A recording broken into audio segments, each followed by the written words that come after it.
Yes.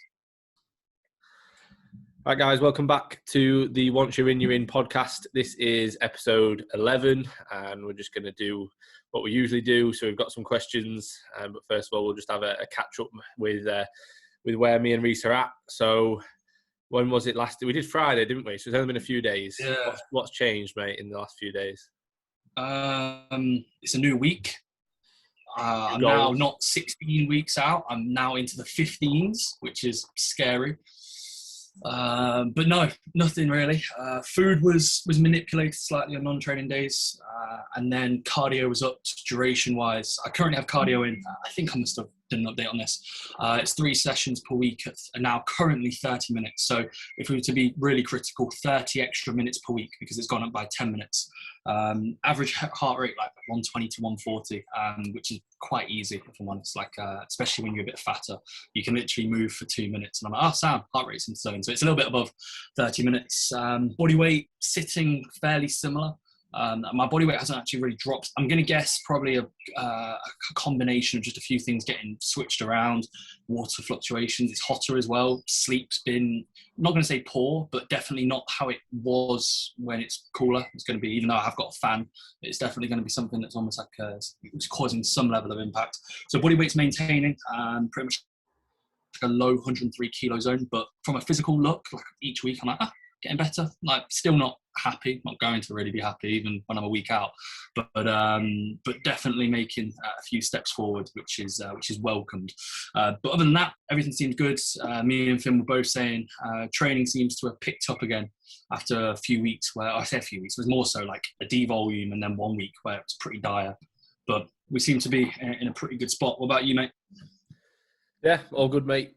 I'll touch on that because you kind of said something that was quite true. Is like we almost how we should have done a proper devolume.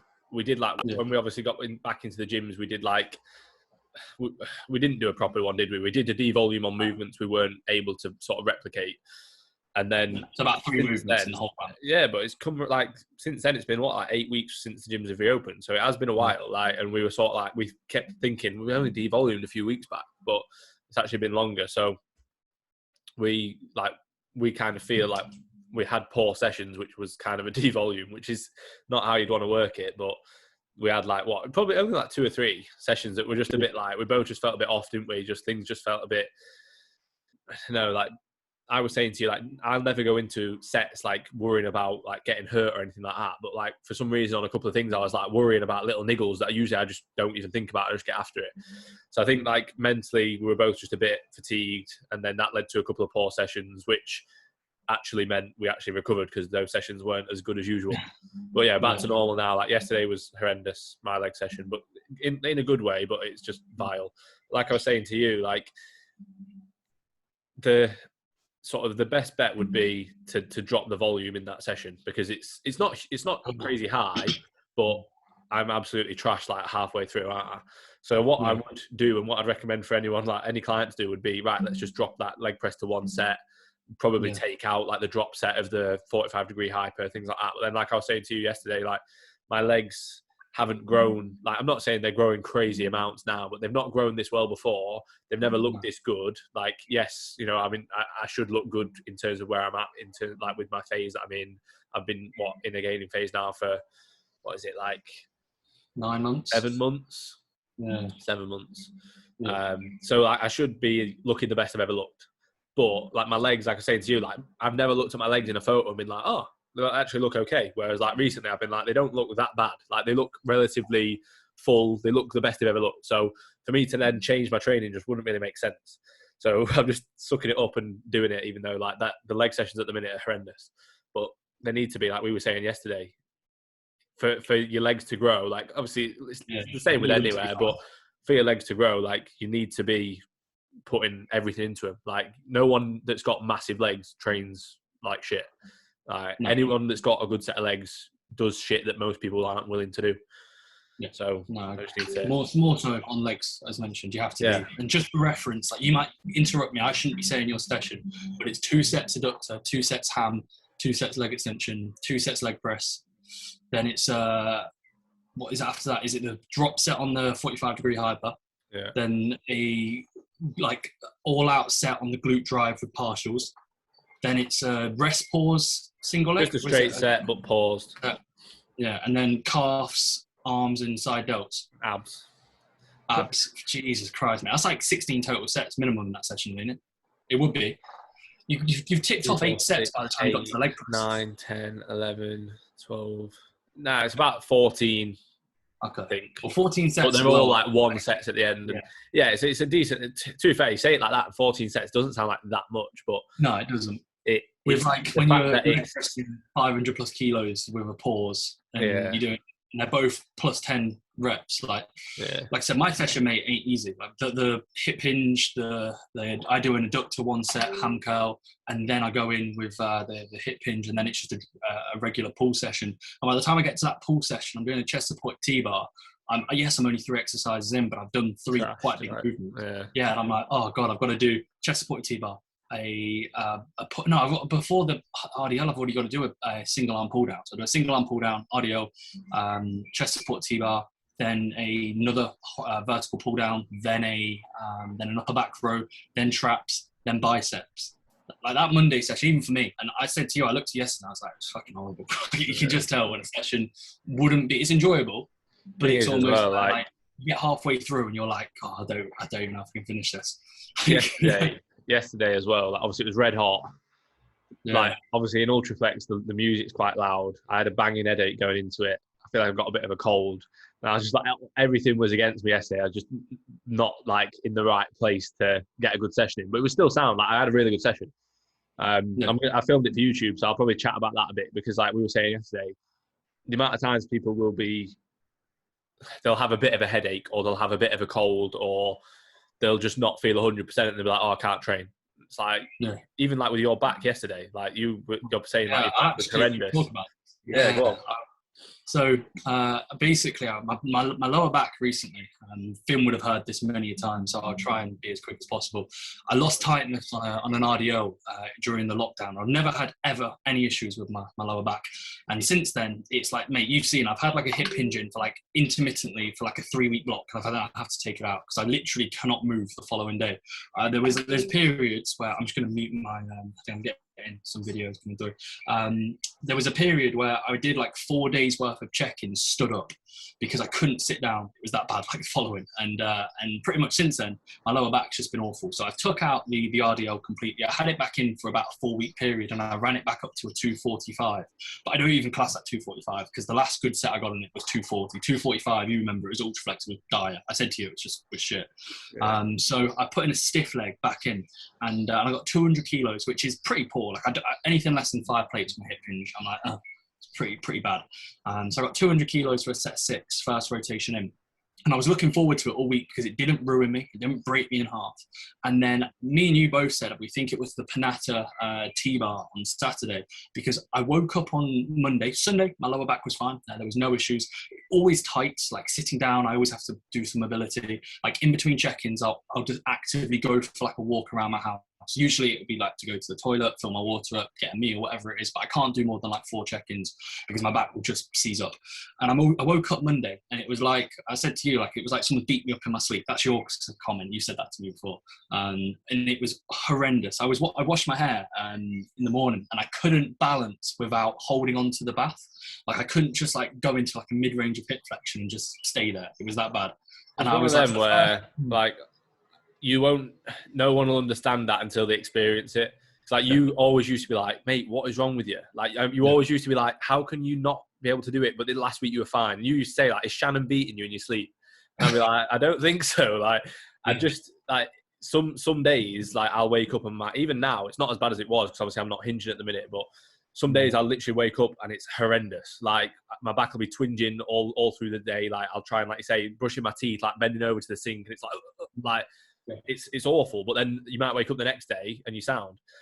You just got to guess when it's going to be right for when, like, ideally you'll fall on a good day to do like a pull day or a hinge. But it's horrible. But you won't, like say, you don't get it until you actually experience it, because you always used to be like, what, how is that like that? And I don't know, like it just sometimes I wake up and I'm absolutely fucked. But on other, like I said, on good news, it was a sense where like I was struggling to pick up a 20 kilo plate and put it on the bar. I was like bracing to pick up a 20 kilo plate and putting it on the bar. And then I ended up pulling 5 kilos more for max reps. So I pulled 205. And I think it's just a sense of being mentally switched on, and like I can turn pain off quite well. So like it probably not even subconsciously, consciously it was hurting, but I was almost not conscious during the sets or during the warm-up sets. So I was like, right, just brace, air in, get tight and go.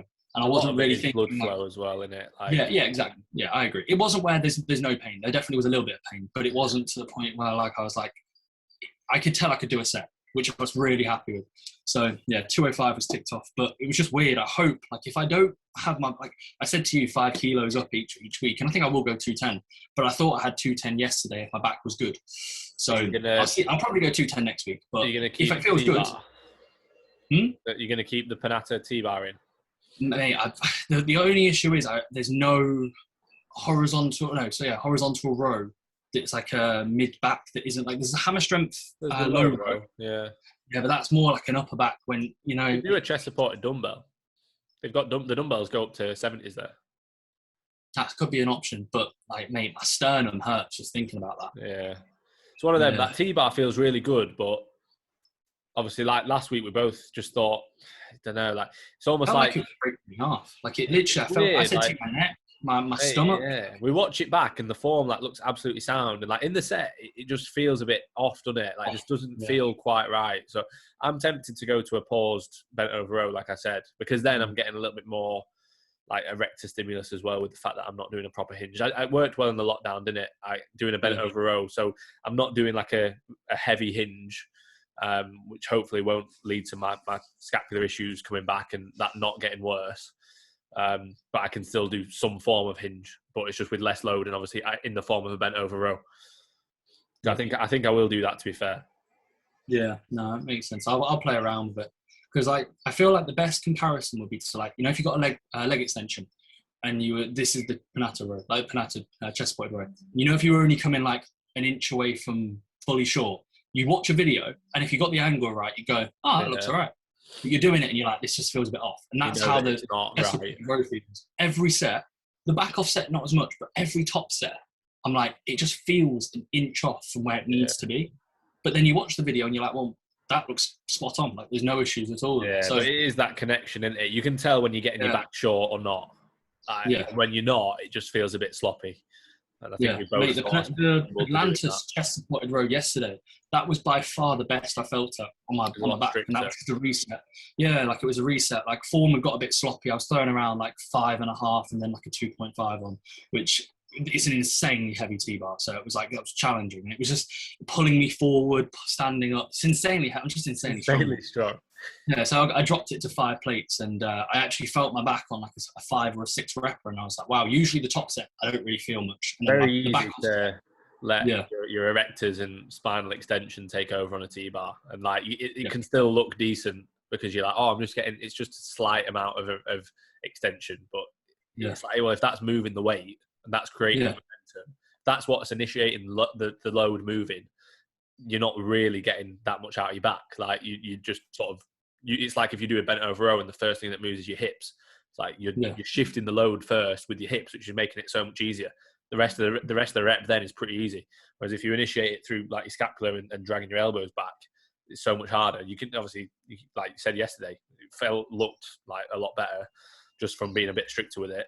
Yeah, it's a little bit lighter, but you're also putting more stimulus through your back. So it's actually, the load looks lighter, but it's probably not in terms of what you're actually getting out of it.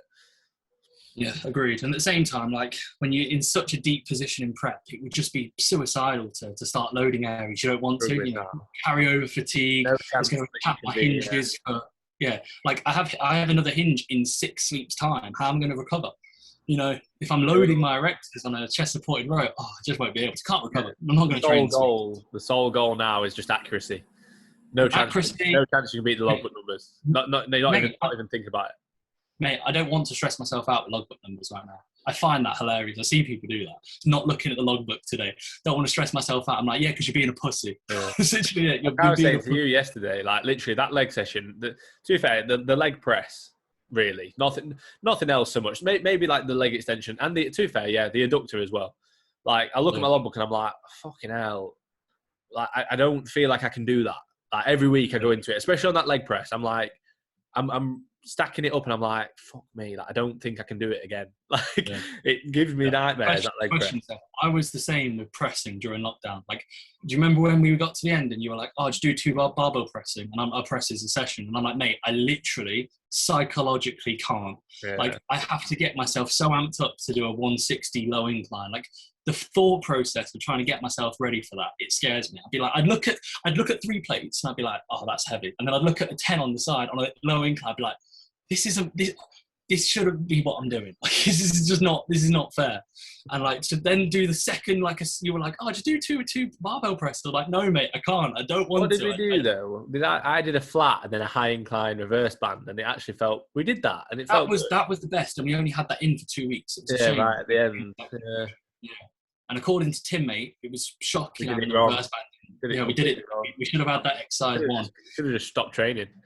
Yeah, I should have stopped training. But no, I quite liked I had like a barbell press, then a cable press, and then like a tricep compound. So like the close grip press up, we were both saying the close grip press up is a fantastic movement if you are not strong. Yeah. Like, if you can add 20 kilos and do a cluster set with an ISO hold at the top or whatever it's going to be, or just a regular straight set, fantastic movement. But we were adding like 70 kilos and it was a bit of a ball ache to get set up. You can't stay tight. Like, your hips end up falling down, don't they? And then you just end up shagging the floor. Yeah. It's great. Yeah, I mean, it's enjoyable, but it's not great for the triceps. Yeah. No, agreed. Just had an application come through. Not even listening to it. I had an application. I just saw it come through. You're on the podcast. Application response rocket. That's what's going to be occurring, mate. Sending it off with rocket mail.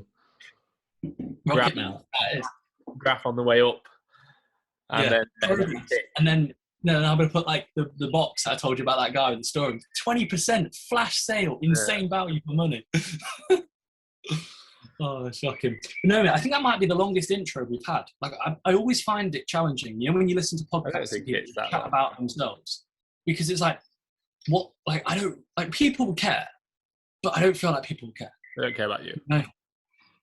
Debatable, mate. Debatable. You were saying before. How many questions did you get? Less than you, to be fair. I think this is the first time. Usually it's quite similar. I've always have loads. Because I'm so famous. I'm just so famous, mate.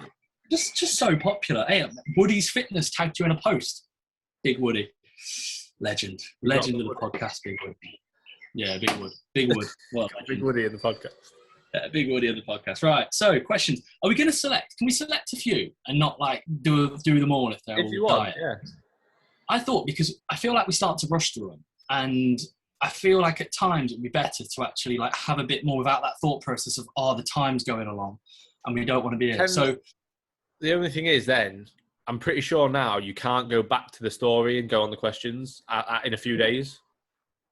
I'm sure I tried it before and it wouldn't let me. I'll screenshot it. Yeah, I've got that many though. It's quite hard. You've got so many questions. Take up too much storage on my phone. I've got that many questions.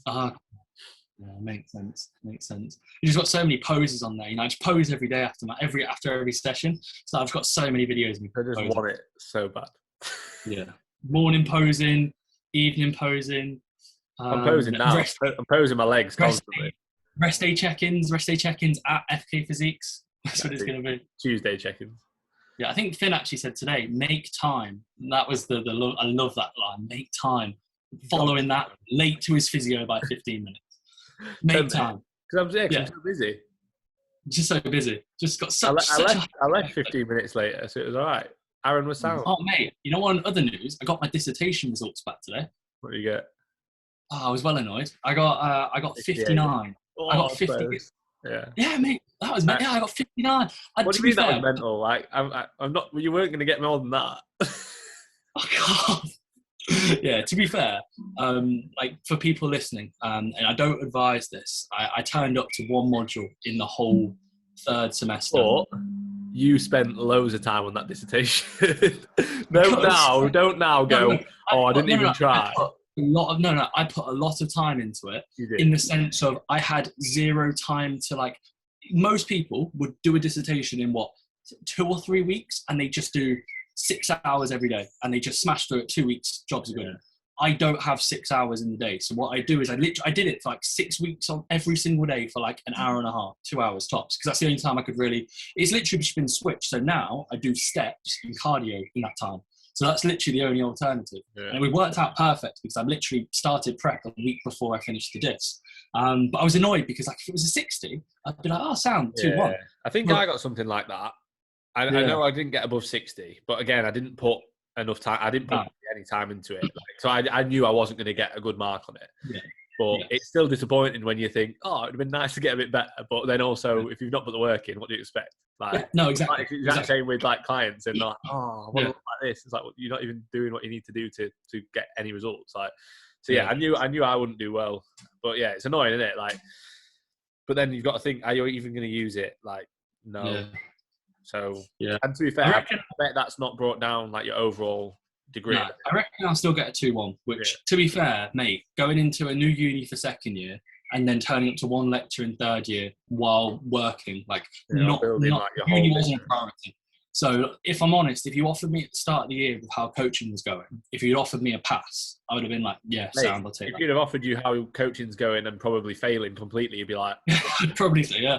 Well, if you think about it, monetary-wise, and I know obviously it's not based off monetary, like, it's not the be-all and end-all, but it's work, like, I said to you, and this sounds really cocky to say it on a podcast, but you're hearing, like, let's say I was having meetings with certain people and they're saying this and that, and I was like, oh, whoa, wait.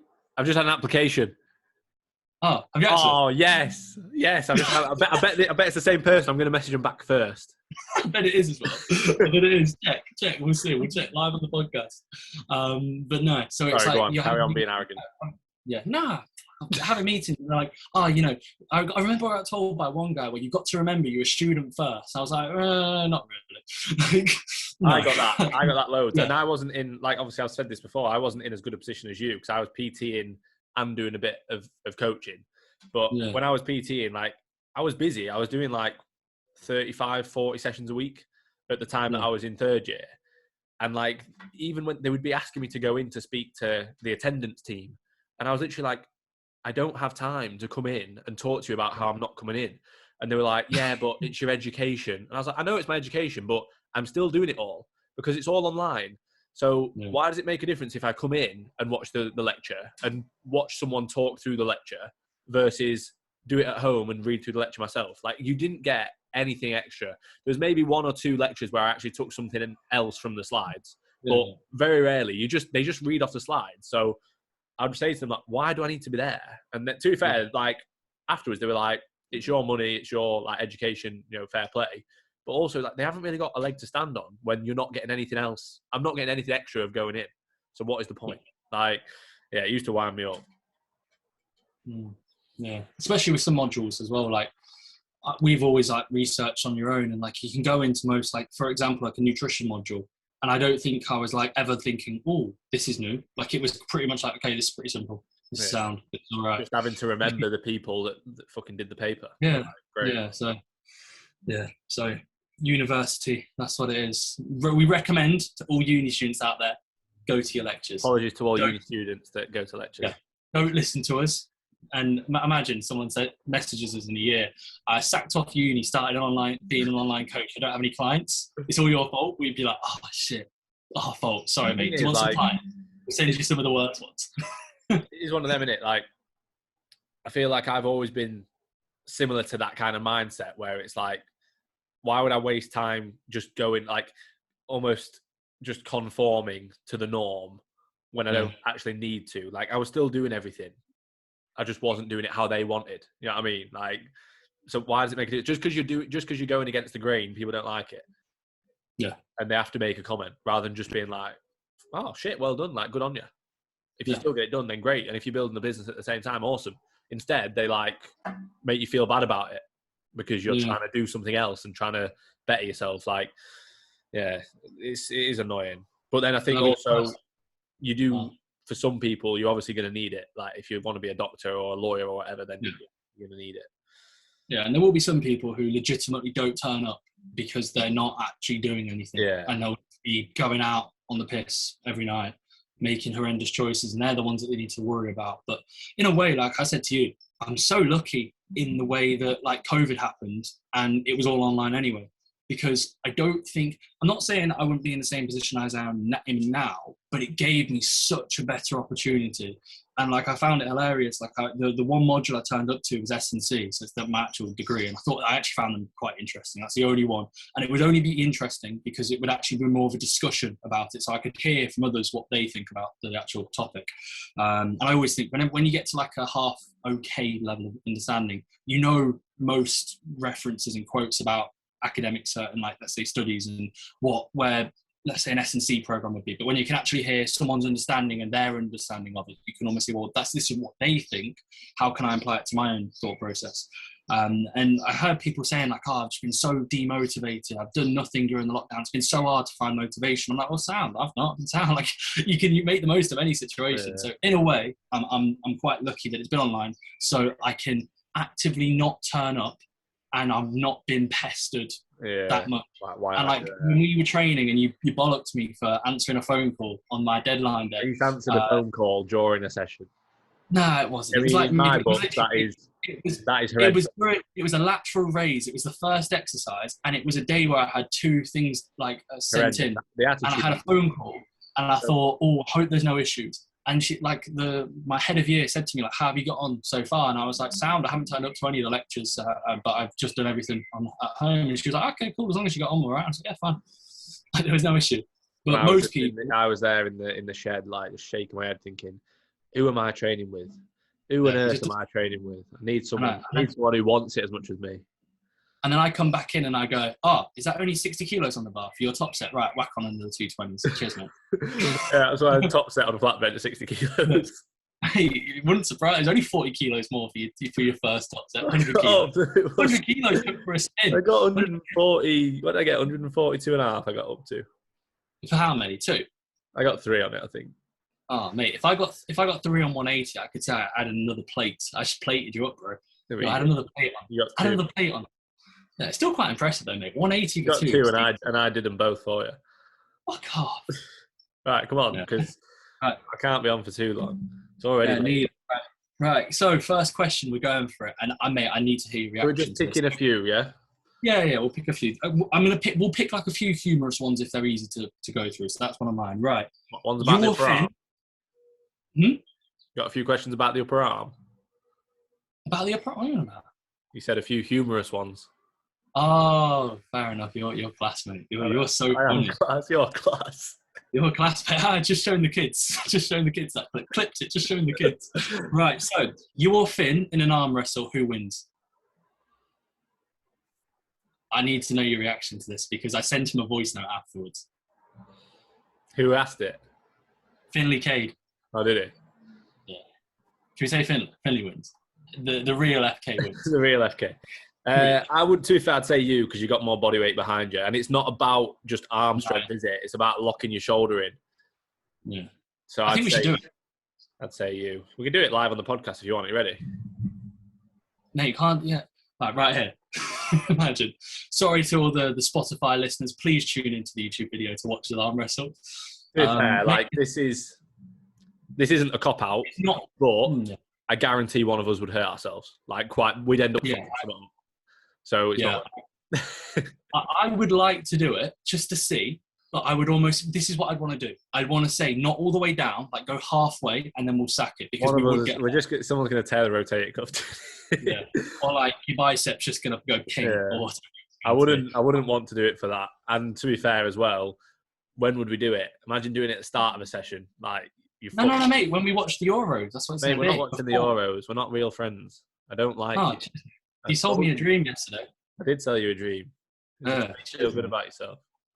Oh, cheers. Thanks for that. Just because I fucking got a 59 on my disc. Thanks. Cheers. Mate, it's better than what I thought you'd get. I thought you'd get 58. Yeah. Right. Nice. Is that the first one? What was your... Yeah, I'd back... mate, I'd easily do you, if I'm honest. I'm sorry. Like, I would place a lot of money. I used to be very good at arm wrestles when I was like... Mate, you think you used to be good at everything? No, I wasn't me. You were better than me. You were better than me. You were better than me. You're better than me at football. I'll say that. Before we played, you were like, mate, I guarantee I'll be better than you. Bullshit! No, I never said that, mate. You played 100%. You were like, you won't have these. I remember you were saying, stiff as anything, mate. You're stiff as anything. Have you seen how you move? Mate, I'm not You stiff move, at all. mate. When You it comes move to like football, mate, I've got a lot of ability. mate, you move like you've got 60 pounds extra on me. You move like you've got 60 pounds extra than me. No, I don't. But in an arm wrestle, mate, oh yeah, I'd wipe the floor. I'd bet every bit of money I have, which is only OnlyFans outgoing to this point, but I would bet all of that. And you know what? If you beat me, I couldn't give a fuck. Couldn't you? Oh, fuck. Because I'm not 12, and I'm not like, oh, I want to be the strongest at arm wrestling. You know, like when you're like 12 and it's like, who's the hardest in your year? Are you the hardest in your year? And you're like, yeah, I'm well hard. Never had a fight. Never had a fight. Mate, the only reason why you said that was when you were at school, you were 5'1". That's literally the reason why. So when someone said, no one came up to you and said, are you hard? People looked at you and goes, and they thought they know he's hard. I had like small man syndrome, so they knew I was hard, mate. Yeah. I think you said like the English Gattuso or whatever in midfield. That's who you love to play to be like. Nah, I'm Phil Foden. I'm Phil Foden, but he's obviously younger than me. That's mental, isn't it? Phil Foden's younger than us. Oh, I know, ridiculous. Right, your question, mate. Carrying on from that, might as well just fucking boost your ego. Who's bigger, you or Reece? From Sonny. Who's that? Who do you think? Sonny. Sonny is Sonny. No offense here, mate. I'm pretty sure I hear this question or something about someone being bigger like every other week from you, mate. It's getting a bit concerning. Like, do you want us to, like, you know, when you're doing your posing session with him, should I just come and we'll both just be like, oh, Sonny, who's bigger? I feel like it's an answer that he just needs to know. Well, if we were to go off strictly body weight, I'm heavier. So therefore, if we go off my mass, I am bigger. If we go off muscle mass, again, same could be said, but my frame is better than Finn's in the sense of I have wider shoulders. I do have a thinner waist. So you could say that I am bigger, but it's not like I'm more physique shaped. Finn's more bodybuilding shaped.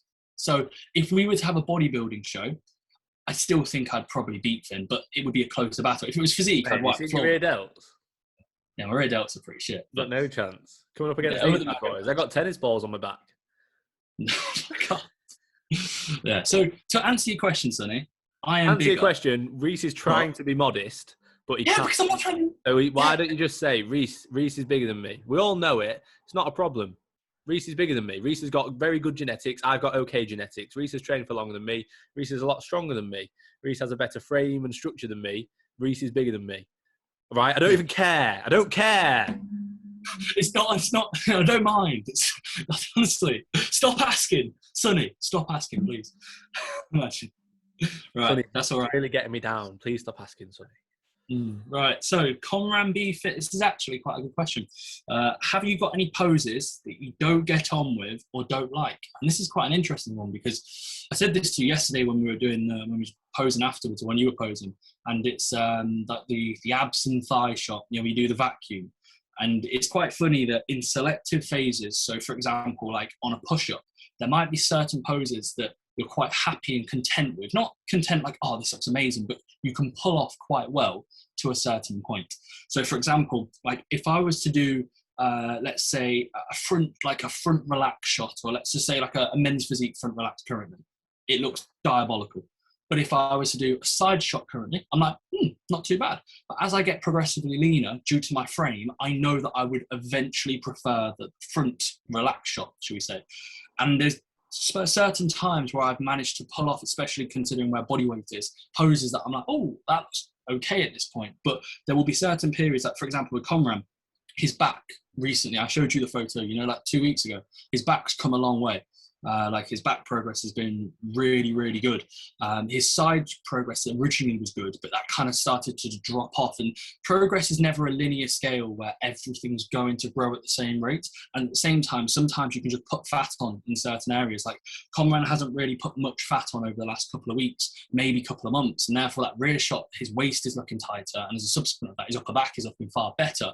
But if we were to continue pushing up, if we went to the 114, 115 kilos, his back shot may look pretty poor, and it might be where you can only really pull off the side shot. So if you want to carry on, mate, there's a few things that I probably missed out. But I definitely think you could draw comparisons to your posing and how it's been currently.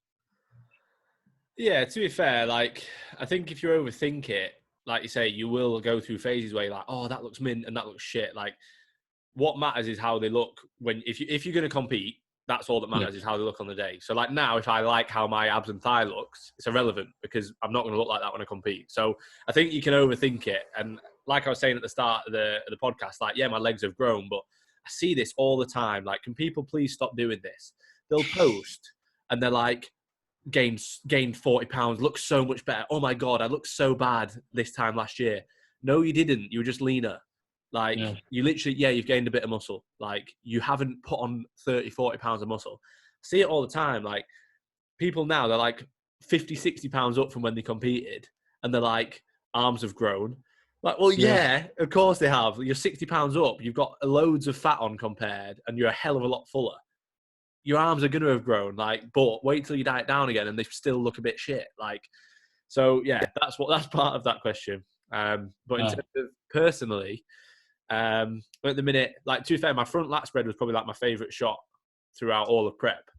Whereas now I just don't really like it as much because it just doesn't pop quite as much. But yeah, the abs and thighs looking pretty good.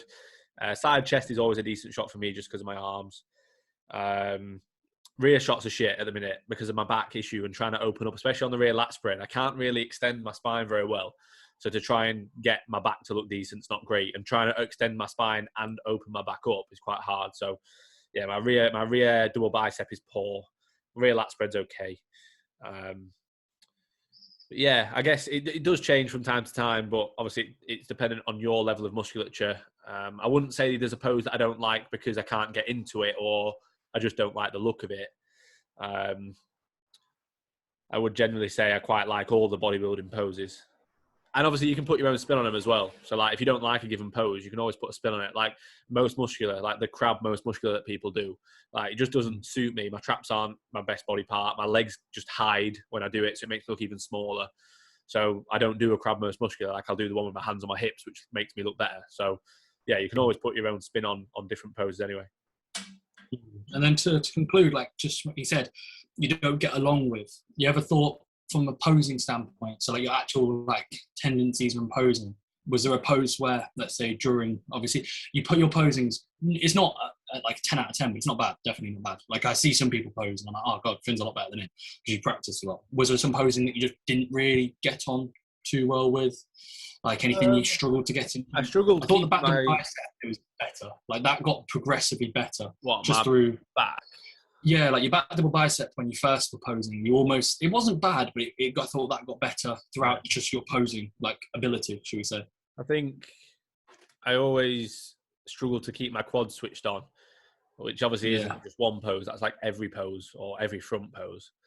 But part of that was that, I wouldn't say, part of it is that my quads, weren't big enough to sort of be detailed enough. So even when they were switched on, like they didn't look how I wanted them to look. But I struggled keeping my quads switched on, like from like almost like a neurological standpoint, like thinking to keep them on and being able to keep them on. I'd say my front double bicep, the leaner I got, the worse that looked because I just looked small. I should have been hitting it how I hit it now, really. And I think I was hitting it just with both feet straight. Not straight, but I wasn't hitting it like leaning to the side. I was hitting it straight on. And that just looked a bit naff. But there wasn't really any pose that I struggled doing, I don't think. No.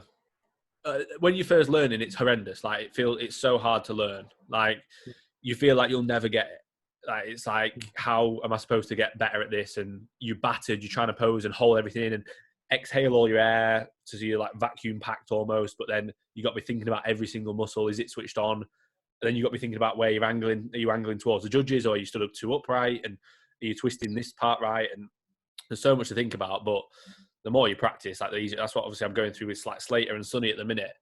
Like I'm saying to them, because you can tell they're like, fucking hell, this is hard. Like, and they're almost a bit worried. They're like, how am I going to be able to do it? But I say to them, it's like almost learning to drive. You know, think about all the things that you've got to remember when you're first learning to drive. You've got to think to put the clutch down, then you've got to think to change gear, but you've got to check your mirrors, and you've got to keep your hands on your steering wheel, and you've got to do all of that together. Yeah. When you're first learning, you're like, how? I'm never going to learn that. But it just, now you drive and you don't even think about it. Yeah. So it's like, it does, you'll get there. It's just, it is difficult to start. But like now, I can get into a pose easily. And even like posing fitness is a lot better now. Yeah. No, it makes sense. Yeah, no, it makes sense. We'll have to like I said, physique poses, I'm all good. Like I won't need too much help with them. But I'd like to actually, when I'm like lean enough, I said to you last year we should have. I want to run through some actual bodybuilding poses because like my right side isn't that bad. My left side, it's funny. I can do a left side try on my left side. Doesn't matter if you can only do one side. Yeah, no. My left side chest is poor, and my right side try is poor. Yeah, that's fine. Yeah, no, it makes sense. Like you can do it. It's not, my left side's better than my right.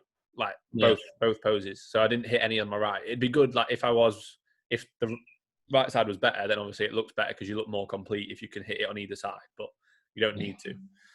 Yeah. No, it's more so like the little things. Like for example, I usually, because physique, whenever I pose, I'm always in like joggers or shorts. So it more so be like my lower body. Like I can do back double biceps, front double biceps, stuff like that. But it's more so like lower body because technically it's not something I'm practicing, but it would actually be quite good when I'm lean to go through. Yeah. So that would be quite good. We'll get a video or whatever, and we can do it. You'll be peak off season, and I'll be peak. It'll be quite funny. Well, we'll see how that looks. But yeah, so to answer your question, Conrad, there's always going to be poses that you might not get along with too well, and then that's probably relative to your current phase. At the same time, like there's so many intricacies. If I was to break down your posing on your check-in on Thursday, mate, like I'd literally be able to highlight about 50 flaws. Likewise, you will be able to highlight flaws of mine. Finn's better at posing than me, so we wouldn't have as many for him. But bodybuilding poses, I'm not absolutely immaculate at. I don't claim to be. Neither's Finn. Finn's just better than average. Where I'm like probably a little bit above average. So yeah. Right. Your question, mate. Are we missing out shit questions? Are we that big time now? What kind of questions are we talking that shit? Like if they answer like 30 seconds, I don't really know. How many have meals a day? How many have meals? How many have meals a day? Mate, so many. Everyone listening, I'm guessing, will have a meal a day. Okay. Cool. Unless, obviously, apologies, guys, if you're in a place where you're not having a meal a day. Fasting. Obviously, during Ramadan, people weren't. Although they were still. It's just later in the day. Yeah, later in the day. So, fasting, you don't have access to having any meals a day. We do apologise. But we can assume that most people are having a meal a day. Have meals a day. 5 meals a day, training days. 5 meals a day, training days, including an intra. So 6 if you're counting that as because technically it is a feeding time. And then at the same time, same on non-training days without the intra. So 5 meals, no intra. Same for you? Yeah, same. So I thought so. That's what I had in your program upon startup. So good to hear. That's what I programmed you, but you've started intermittent fasting, thinking that you know what you're doing. And you're missing, you're not eating protein from like 10 p.m. the night before to like 2 p.m. the next day. It's not 2 p.m. Mate. It's like 11. Yeah. Still, it's a long need time. to let the thermogenics hit. No wonder you're pressing taking it. Mate, the thermogenics are too high. I can't function. I can't hold the fork. I'm having cleanse shakes that bad. You can say it's giving your pancreas. I'm giving my pancreas time to rest and recover from producing insulin. God. Therefore, I'm getting an acute growth hormone response. So I'm enhanced. Growth hormones through the roof. So official guys, I'm now enhanced my growth hormones into super physiological ranges, and also my test technically. So yeah, there we go. That's enough. My thigh sweep is trash. I know that's me. That's just me. Just a remark I'm making there. No, that's someone. Juvert is life. TT. That's his name. Did you see Joe Smith? Yeah. He messaged me. He's like, I've asked a question. I was like, shit. Sorry, mate. Sorry, apologies, Joe Smith out there. Apologies to any Joe Smiths out there. Any other Joe Smiths? Any others, we apologise. So yeah, this guy put, my thigh sweep is trash. Is there a foot positioning best for when doing leg exercises? Yeah, man, you want to go for the outer part of the leg extension. So you want to bring your legs out as far as wide as possible to really target that outer part of the quad. Well, technically, no. Would you say bringing them in if you think about it? Do you remember when people used to say that? I think bring your toes in, wouldn't you? Yeah, toes in. Which, to be fair, like the connection you'll get is better in your lateralis than your PMO, your medialis.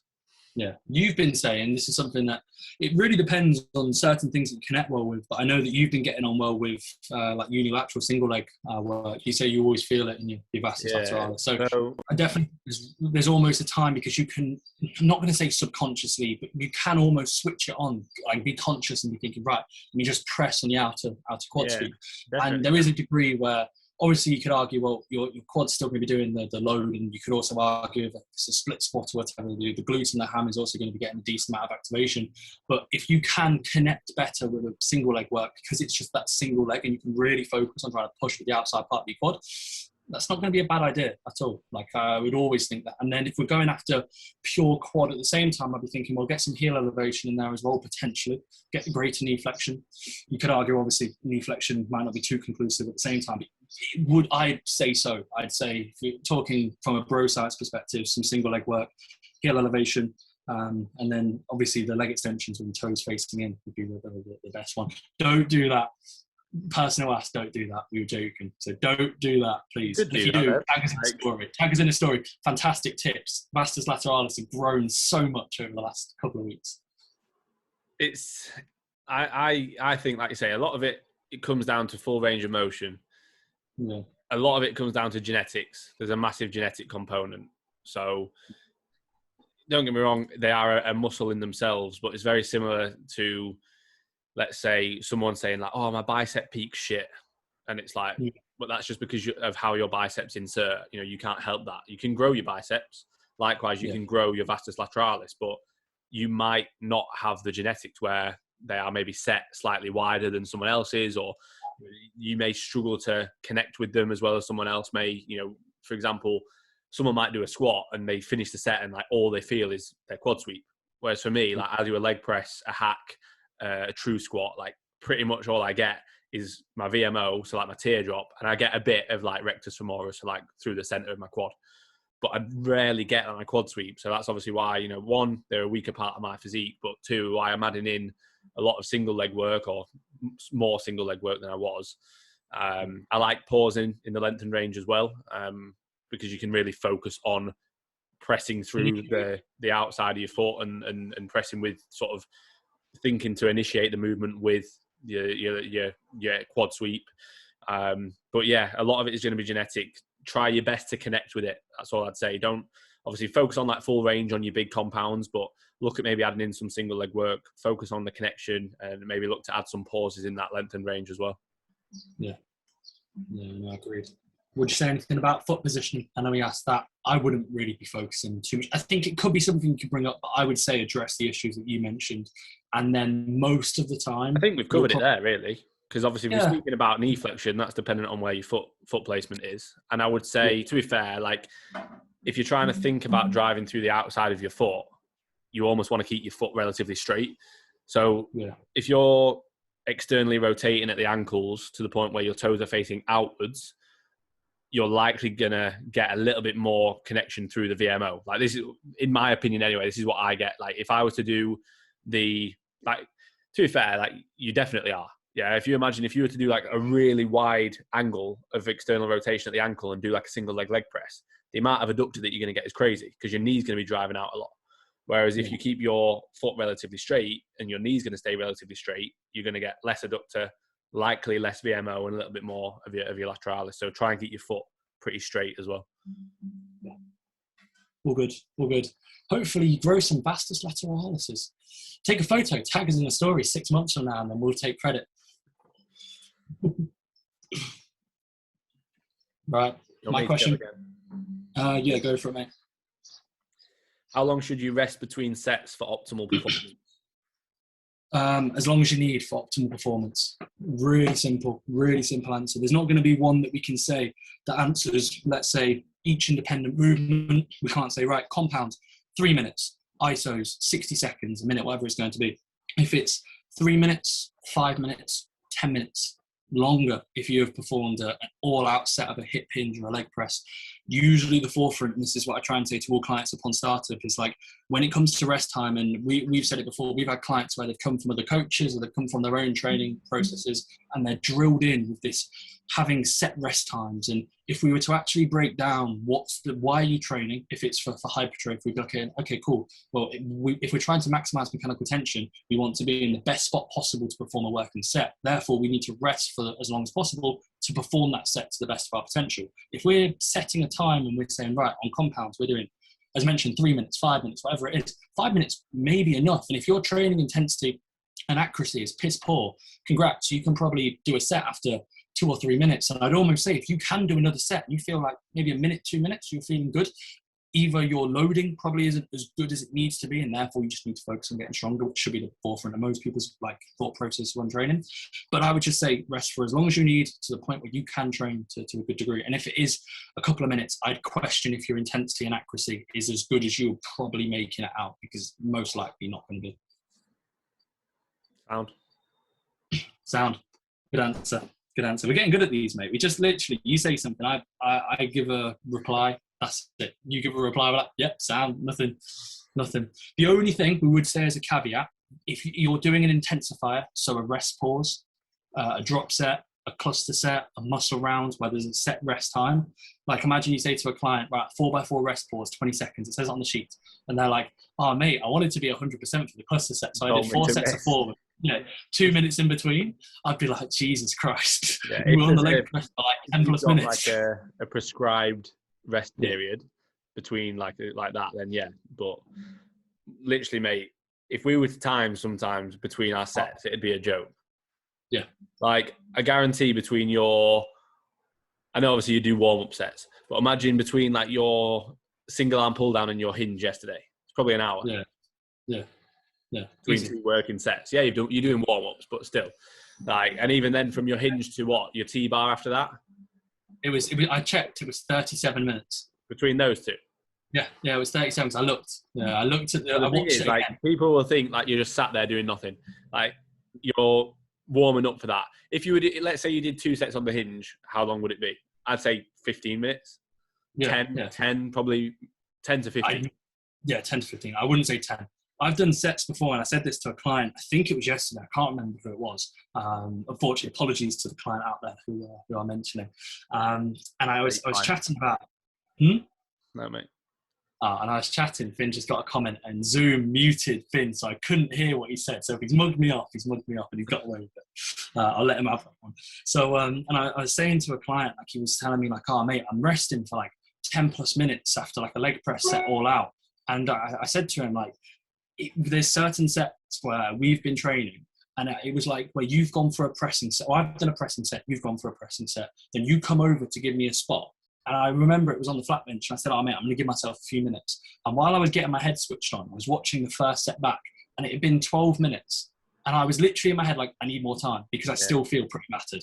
Right. And that's almost the level that it gets to. Like, the stronger you get, the more time you need in between sets. Likewise, the more warm-up time you need. If I was to do a top set RDL when I'm 100% fit, when I'm full fitness, when I'm back up to fitness, I'm doing the bar 60, 100, 140, 180, 200, 220. That's like 7 warm-up sets.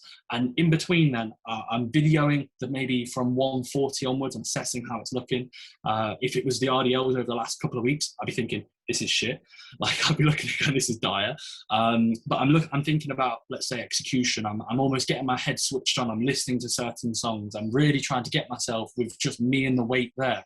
And little things like that, like, you can go in and bullshit and whack a plate on, do another plate, do another plate, do another plate, do another plate, and whatever it is. But I almost would prefer to, especially with what we do, we can take time, and I wouldn't want to rush. I couldn't train in 2 hours. I wouldn't want to. I would rather get up earlier and train in the mornings, or go to bed later, even though I wouldn't want to train just before bed. But I would look at this and I'd be thinking, well, I need to make sure I'm taking my time, because this is how my day is set up for me to... If I do a bad set, my day is absolutely garbage no matter what. Like, I'm like, oh, this is going to shit day. Like, and it shouldn't get to that point. It shouldn't get to that point, but it does. Like, my day is set up based off me winning what I do. So when that's the case, I need to be good, and therefore I need to rest for longer times. So just because that carries on to this question, Will Jones. Yeah. Shout out to Will Jones, fitness PT.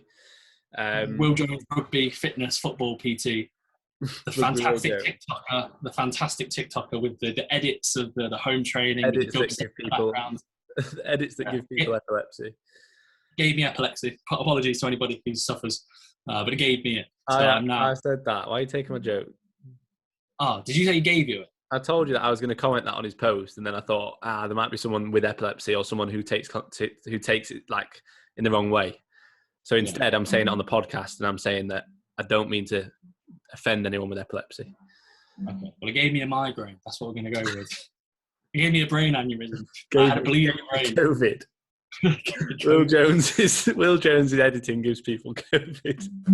Look, Will Jones is sat there right now on his sofa about to take the photo, where we're both smiling, and it's like me with my tag on my side, you with your tag, and he's like, these fucking guys. He's like, I'm not asking these guys another question. So he asked how to overcome an absolute diabolical session, because you were just chatting about if you have like a bad lift. So well, to be fair, I say, like, it sounds quite hyperboreal me saying like, oh, it ruins my day. I'm upset for like 5 minutes. I don't let it ruin the session. And I almost then will kind of, by the time I'm done, I might be a bit quiet and I'm a bit like, oh, but I come to my senses and I go, well, fucking hell, it's going to happen. There's going to be sessions where things are off.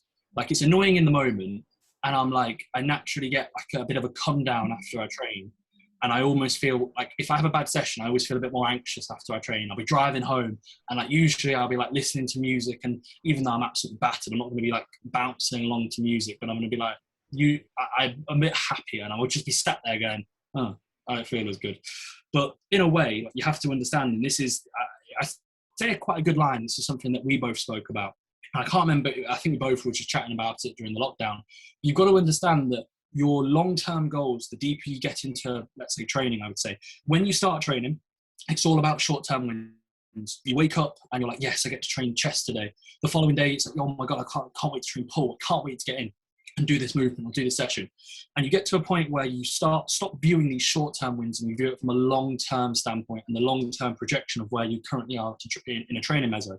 And when you actually take a step back and you take emotions out of the picture, you actually can understand and look at it and think, well, at the end of the day, 6 weeks from now, I'm not going to look back and go, oh, do you remember that session I had on the 8th of June where I didn't progress anything and I took regressions across the board or whatever it's going to be? So I wouldn't look back. That was a rest day. Yeah, well, it was a rest day, but I meant today just as a rest day. Yeah. But you look at it from a long-term standpoint and your goals will still be ticked off. And one session is not going to be the be-all and end-all as long as you don't let it carry on into a following few sessions or you try and mitigate it. And usually, especially with Will, I know he's coming out of a fat loss phase, so I'm guessing it might have been like a push session. I don't know if he's had one, mate. He'd usually tell me, so he might have it might be his way of telling me without telling me. Yeah, well, I would just look at it and be thinking, well, you can usually assess data and you can go, well, this is the reasons why. For example, with me and Finn mentioned at the start of the podcast, we had 3 sessions post-devolume where we most likely should have been in a devolume approach, or we should have just took a week off or like a rotation off. And it was annoying in the moment, but we could then have a chat, and we were chatting on the podcast and we were probably chatting in person going, don't feel too good. Actually, we don't feel too good. And we assess the data, we go, right, well, the gyms have reopened. We haven't really had a deload for a devolume for like 4 weeks since the gyms reopened at this point. And then prior to that, we had a poor devolume when the gyms reopened. The external kind of input the gym puts on us from a psychological and physical perspective, external loading goes through the window just due to better bits of kit. Obviously, stability is almost taken away just due to better bits of kit, but the external loading is going to increase.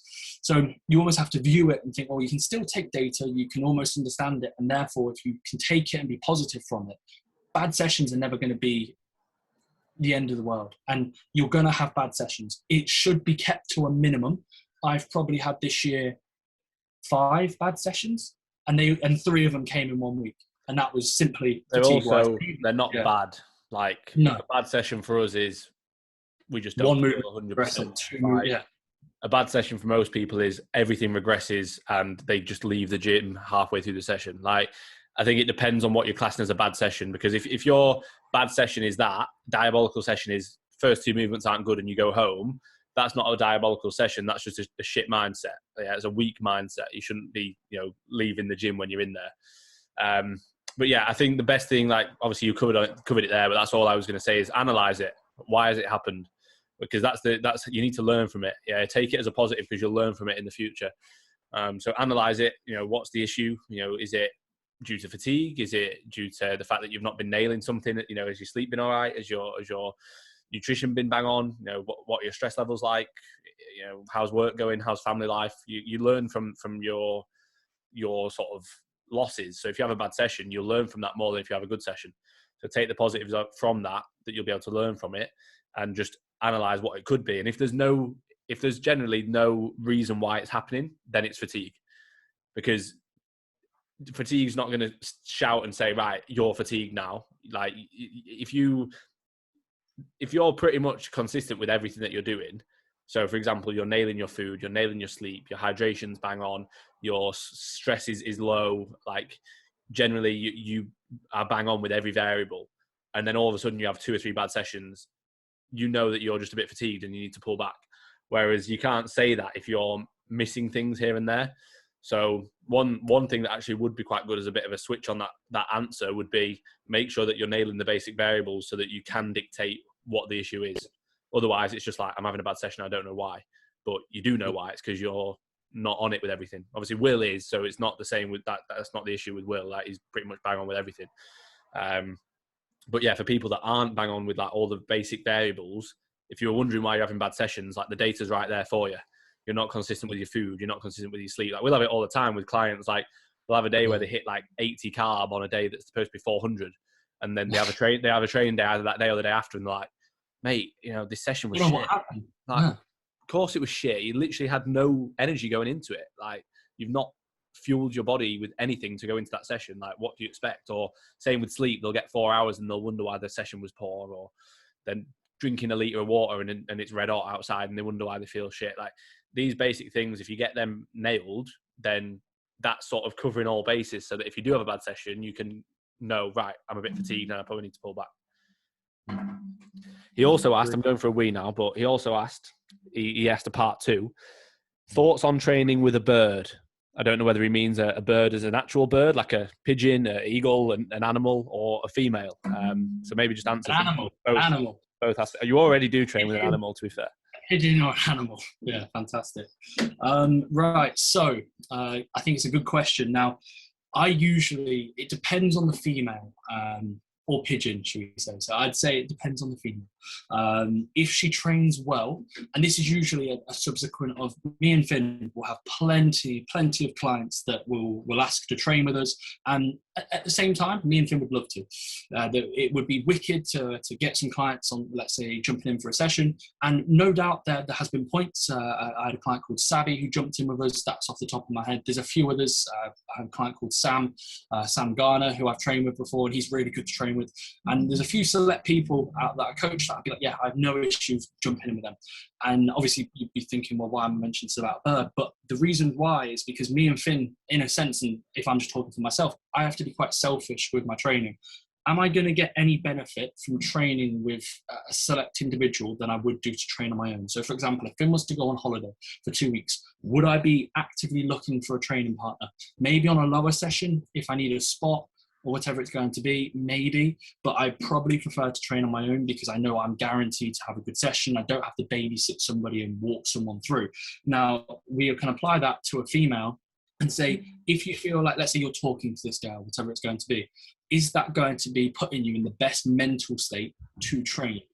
I personally would say it wouldn't be, if I'm being completely honest. But again, it depends on the level of trainer that girl is. So if she's super serious, if she can train well, I wouldn't be too opposed.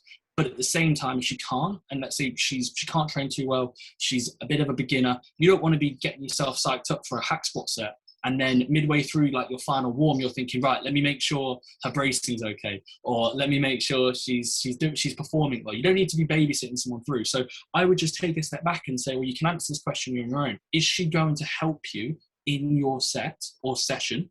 If not, I wouldn't train with her. If so, train with her. It's fine. And that would apply again to clients. Finn, I mentioned that me and you would love to train with clients. And we have trained with clients in the past, but in a way, we have to be quite objective and think, well, if they're not going to aid and help us because we're very selfish in our training, it's the only time in the day that we can really focus on ourselves. To us currently, it wouldn't be worth it. But to Will, though, like, I'm not going to name any names, but even for people who you would think we'd be like, oh, I'd be mint to train with them, like, we'd probably be like, just rather train us too. Mate, because I don't want to sound like I'm not being arrogant in saying this, but like we've said, we don't really think there's that many people that would benefit our training unless we were doing something completely different. So if someone came into our training and said, right, we're going to do high volume approach, then we'd be like, okay, cool. Like, we've not done that before. Fair play. You show us the ropes. But generally, like, if someone was to try and take us through a session that we already do, they would probably just wind us up because they'd be saying things that we know and that we're already doing, that we know because it's in the literature, that we're already doing or working to do. You know what I mean? Like, I think it's always good to have a second eye and to have someone, look over it. But I think we do that for each other. Like, we will rarely finish a set and not say something like either, bang on, or mate, maybe that wasn't short enough, or the depth on that could have been better, or that last rep wasn't really short. You know what I mean? Like, little things like that. Like, we will sort of have that conversation. But I don't think really, like, I don't feel like we'd benefit from other people jumping in. It takes away rather than actually aiding the session. So, yeah, and that's not just females. That's really for anyone. I think as well, like, if it is a case of, like, you're seeing a girl and you want to obviously train with them or you want to spend time with them, like, I don't know. If in my opinion, I'd rather take them out for food or something than train with them. You know what I mean? Like, I've always said, like, the state I get to when I train isn't really how I am normally. So, like, for example, I don't really, like, before a set, I'm not talking. I'm having my head down. Like, I like to be left alone. I don't like people coming up to me. And, like, little things, I shouldn't need to explain that. But, like, I would actively walk off. And if it kept happening, I'd be like, can you leave me alone? And that could be interpreted as me being a dick. But I would view it and think that how I am when I train, for me to be in the best spot to train, isn't how I am when I'm outside of the gym and I can be myself. So it's completely different. So, like, you'll see me in the gym and, like, I'm not that talkative. I have my head down most of the time. Not like head down, headphones on mentality. I fucking hate that. But I'm just like, it's just me. I don't need to be talking to people. I need to be looking over. I'm just me, myself, and that's all it is. And you, where, like, and I look at that and think that's probably not the best environment for me to train with a girl, especially if I wasn't comfortable enough with how she trained, because it would just wind me up. And I'd end up sitting there thinking, well, this is fucking poor. I'm PTing a girl through a session, or a client, or whoever it is, and I'm not getting any benefit from this. And as you said, you could offer us, and this sounds quite audacious and it is quite cocky, but it's the truth. You could offer anybody to train with us, and other than that short-term psychological benefit of, like, oh my god, prime Dorian Yates is going to be jumping in with us, like, we wouldn't even, like, I wouldn't get a better session because I've got prime Dorian Yates screaming at me. I wouldn't get any extra reps. Right. It would literally be a sense where, if I'm honest, it would probably distract me. And I'd be like, oh shit, that's Dorian Yates. Like, I wouldn't be thinking, let me get myself switched. I'd be like, oh, that's Dorian Yates. That's cool. Like, that's what I think. That's the difference, though. Like, a lot of people need that external motivation. And, like, obviously last week when I had to train on my own because you were in Leeds, like, my sessions were no better, no worse. Like, it was, in terms of how productive the session was, it was the exact same. I didn't get more reps on something because you were there, or get less reps because you weren't there, or I didn't feel like, oh, this session's shit because Reece isn't here, or I need that extra push or anything. Like, it's just every single session, you put everything into every single set. Like, and there's always levels of, you say everything, everyone's everything is different. Some people think they're putting everything in and they're nowhere near. Other people might be a lot higher up. We've still got a lot to get out of training. We're not at a level where in 2-3 years we'll be a lot further on. Like, so there's still a lot more to learn. But like you say, right now, anyone could jump in and start screaming at us, and it wouldn't make a difference. It would, if anything, just piss us off, and we'd be like, fuck off. Yeah. Especially if it was a bird, like a pigeon. Yeah, exactly. Or an animal. So a bird, animal, fantastic. So yeah, that hopefully that answers your question. But at the same time, like, well, you've got to understand that, like, as mentioned a few times in that, we're us and we're not you. So when it comes to it, did he say advice to train with a girl? No, he just put opinion on, I think. Oh, well, like, mate, if you want to train with her, and yeah, if you want to train with her and you can still train well and you don't mind holding her hand if she's not as advanced as you are, that's fine. Like, we're very critical about our training. Yeah, and like, obviously, like it's the extreme side of it, isn't it? Yeah, you're Finn's client, so I'm not going to say I want you to have a shit session. But if you have a shit session, like, that's not the end of the world if it's based off a female. Obviously, Finn's not going to be happy, but it's not the end of the world, as mentioned. So, like, I would view it. Mate, that's that's exactly what. He's trained with a girl. And he's had a diabolical session. That's what it is. Will, why aren't you telling your coach? Why aren't you dropping him a message? With the bird, he's had a diabolical session, and now he's sat there crying, going, "What do I do?" When he's seen my question box pop up, and he's gone, light bulb's gone off, and he'll go, "I'll just ask Finn. I'll ask Finn what to do about it." Yeah, we've spent half an hour telling him what to do. Yeah. So right. Yeah, that's another question. Let's move on. Right.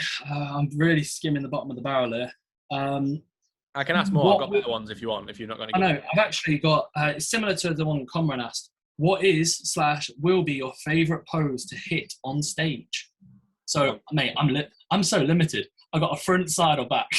That's it. That's literally it. I reckon. You don't have front double or rear double. What, on PCA? You do. I'm pretty sure you do. Check. You can. Yeah, I'd have to federation. Yeah, it does. They've changed the federation. Like, they've changed it on the UKDFBA. You do a front and rear double now. Okay, that's not too bad. Yeah, I'll have to double check. But either way, I would say anything where I can twist at the hip, so side or front. If I can have a little twist sound. Isn't that boring? I know. I like how it looks, men's physique, but the posing is boring. Like, to do the posing. Yeah. And it's dire at the low level. The high level, like the IFBB Pro ranks, the posing's good. Like, the posing's really good. And I'm like, yeah, posing's spot on. But the posing, if you're not a top level dude, Jesus Christ, it's depressing. I'd rather pose in classic, if I'm honest. And the worst thing is, I probably could do all right in classic, if I'm honest. So I reckon you could throw on some classic shorts. I'll do like a front double bicep, one hand overhead. That'll be my best pose, I'd say. But if I did that, I'd get marked down. So I won't be able to do that, which is unfortunate. So that's so sad that I can't even get one shot of me doing a classic kind of pose, or like a bodybuilding pose. Imagine I do a side chest and they're like, zero, literally. They clamp down on it, don't they? Yeah, it's sad. But yeah, what about you? What was your favourite shot to hit? I'm guessing the side chest or the front lap. I know you kind of skimmed over. Yeah. Yeah. But my legs. What was your least favourite pose? On which one I already know it's the front relaxed, or how you pulled it off.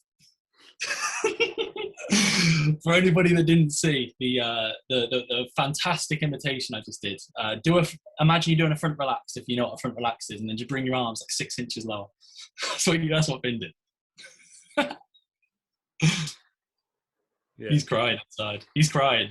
It's just disappointing when you fucking prep for all this time, and you obviously worked so hard to build a decent physique, and then you watch yourself back and you're like, what the fuck is that front relax? And it's the shot you're in for most of the time as well, and it just looks horrendous. Yeah. So was it your front, just to confirm? We live and learn. It was your front relax that was the least favourite? Or was that after post-analysis? Was there another pose? You were like, post-analysis. This is shit. Yeah, were you doing a pose on stage? You're like, this is going to be shit. I'm going to get smoked. I don't know, the back double bicep against me. Anything. Yeah. I stood next to David. Yeah. No, fair enough. Nah, I don't think it was a pose. I think it was just my legs. I don't think on stage I wasn't thinking I was enjoying it. You know what I mean? You don't think this pose is good, this pose is bad. You just enjoy it. But yeah, my legs, unfortunately, are in every pose. So I guess every pose was my least favourite pose. Fair enough. Yeah, in the same way, every pose would be my favourite pose. Why? Because you got your arms in? No, just because if everything's your least favourite, then it's also your favourite, because you can only hate it so much. Oh, great! Yeah, you're a genius. Wow, thanks. Philosophical. Yeah. This is from Big Shane. Okay. Oh, this is the question she was going to ask the other day, I think. Did she not ask you a question on the podcast previously on I Friday? don't think so. Mate, I don't really know what do you think it is? I don't know. I have no idea. She told me. She told me she was going to ask a question, and then she was like, "Oh, I'm not going to tell you. I'm going to ask Finn." And she was sat next to me, and I was like, "Oh, sound." I was like, "Crack on." So this is aimed at you. Okay. It says, ask Reece. Yeah. When are you bringing Drew Physique on the podcast? Ooh, that's a good question. Shane, I'm going to be honest, though. You know what? I feel like we can drop the Shane analogy at this point. Can we just say Sanaya? So Sanaya, well done. That's a fantastic. That's a big leap in the relationship. No, I'm just name dropping. So you told me you loved her yesterday. Mate, this is no, I didn't say that. I don't, because this will end up getting taken out of context. It makes me look really bad. So if we can refrain from that, that'd be fantastic. You know what? I actually, genuinely would welcome Drew getting on the podcast, if I'm honest. I think it would be really good. And, I'm almost leaving this as an open invitation. If Drew would want to come onto the podcast, we ain't giving you the whole podcast, bud.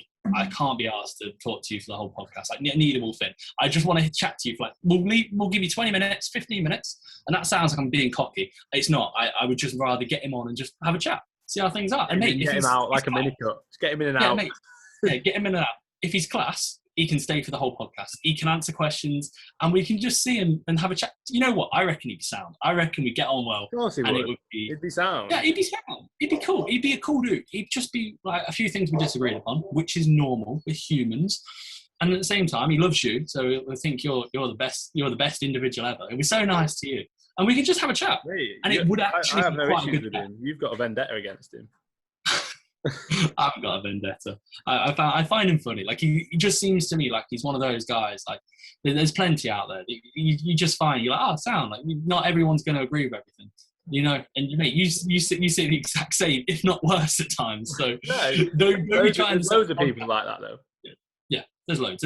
And in a sense, you almost have to. I'm not going to say congratulate it, but it's better. I'd much rather. Yeah, you'd rather that than people be. Yeah. Yeah. Mate, there's people that we'll see. We put up the same photo or the same video and we get the same compliments of the same dudes. And it's well, you're just saying that to say it? I don't need unnecessary praise of people that I don't really know. I'd much rather people be, not saying Drew was critical, but just actually bring up valid points. And therefore, I think it would be a good chat. Yeah, so if he listens to this, if this is sent to the main man, Drew, feel free. If you want to get yourself on the podcast, we only get on YouTube 200 viewers. And on Spotify, I don't really know, maybe a few hundred. So 500 people might listen. It might be entertaining. It would be good. And then we can get Niall on, mate. Niall and Drew, because they have worse beef than I have. Battle. Yeah, so no. What we'll do, we'll get Drew in, and then we'll have a chat. Then we'll send Drew off. We'll put him back into the chat room. We'll get Niall, and then we'll get them together. And then we can just take a step back and be like, right, how you doing, mate? You good? And they can crack on. Because I think Niall blocked him, bless him. But yeah, either way. So yeah, good question, Sanaya. Good question. Hate questions, Sanaya. Yeah. Right. Any more? Have you not got any more? No, I'm all out. Thanks, guys. Okay, are we answering them all? Or we just if you go on then. Would you rather be eaten by piranhas or jump off the Eiffel Tower? This is from someone called Geo Ashley, and they've got one follower. So, and they don't follow you? Or they follow you? Yeah, they do follow me. Okay. Yeah, jump off the Eiffel Tower, easily. Yeah, so it'd just be quick. Why would you want to see yourself get eaten? That's awful. You wouldn't really see it, would you? Yes, you would. If you close your eyes. Yeah, I wouldn't want. The thought of me getting all the hard work onto certain body parts. You're like, oh fuck, that's my vastus lateralis. Oh no, mate, they go through your calves and you wouldn't even realise. In a second. Yeah, they'd be like, oh, my calves. Yeah, they're going through my medial delts. My rear delts haven't even put up any of a fight. They've gone straight through my rears. My medial is getting tucked, and I'm like, God, they're going to be there now for a good 30 minutes eating them. And I'm like, oh, yeah, it'd just be long, wouldn't it? I'd rather just. Yeah, and it would be sad. I wouldn't want to see everything just slowly disappear. So jumping off the Eiffel Tower, you'd probably enjoy it. It'd be like a skydive. It'd be like your life would flash before your eyes, and then you get such an adrenaline boost. Like that would be proper. Like that'd be a good way to go out, if I'm honest. Like if you told me, wait, "Oh, you die." Oh, what's this? Would you rather be eaten by piranhas, so you're guaranteed to die, or jump off the Eiffel Tower? Doesn't say anything about using a parachute. Using a bungee jump.